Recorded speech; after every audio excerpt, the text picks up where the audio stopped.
Hei băieții, salut! Eu sunt XXX Franco și am venit aici la un nou episod care prezentăm mașini extraordinare de frumoase.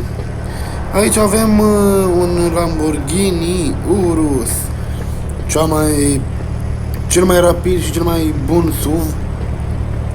Aici este un Lamborghini Urus 4 litri, în jur de 750 de cai.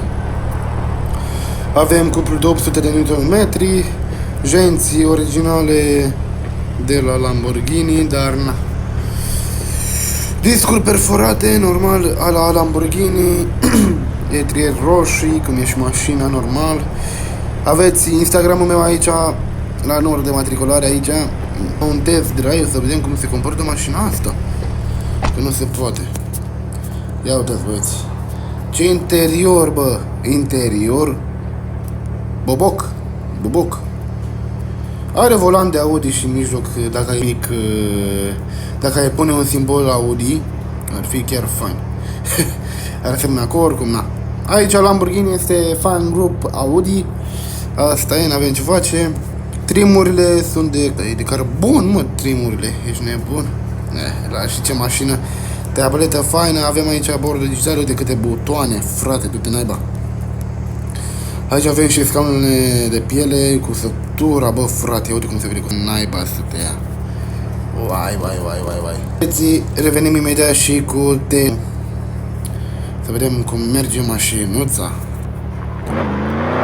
Așa, băieții, ia uite aici am început la un test driving. Wow, dar accelerează repede, avem 130, 40, haide, e mașina care mi-a uite.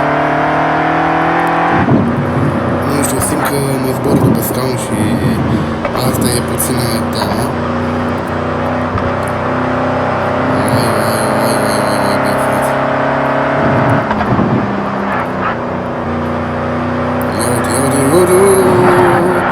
E periculoasă mașina. Să nu faceți în viața realitate, dacă o să aveți o mașină ca asta, vă zic, nu faceți asta, cum am făcut-o de ori. Deci, nu, mamă! Cât avem în bord? Avem 240. Aici nu putem să-i dăm. Aici este negativ că nu putem să-i dăm. Puțin nebunit. Nu avem cum să-i dăm aici top speed. E mașină prea de tot. Prea puternică, mi se pare.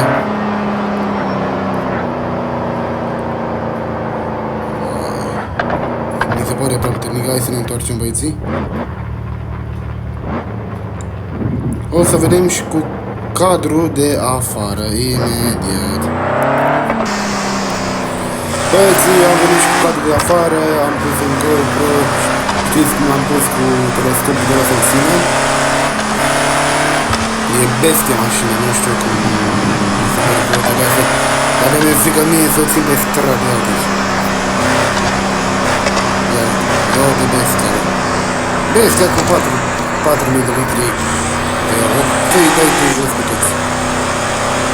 Oricum e rapidă mașina, nu avem ce să spunem. Zici că seamănă ca Locolo. Dar nu. Cum v-am zis, băieții, seamănă ca mașina Locolo, dar nu e Locolo. Asta este Lamborghini Urus performante. Acum ce să facem? Cam atâta, vine cu kitul standard de carbon, bară, trimuri, tot, ia uitați. Lamborghini, ce să vorbim, nu vorbim de mașini ieftine sau de BMW-uri, Audi sau alte tâmpenii. Vorbim de Lamborghini, o firmă super sport. A combinat SUV-ul cu sportul și de ce a ieșit o bestie. Băieții, cam atât a fost și prezentarea asta. Noi ne mai auzim și mâine.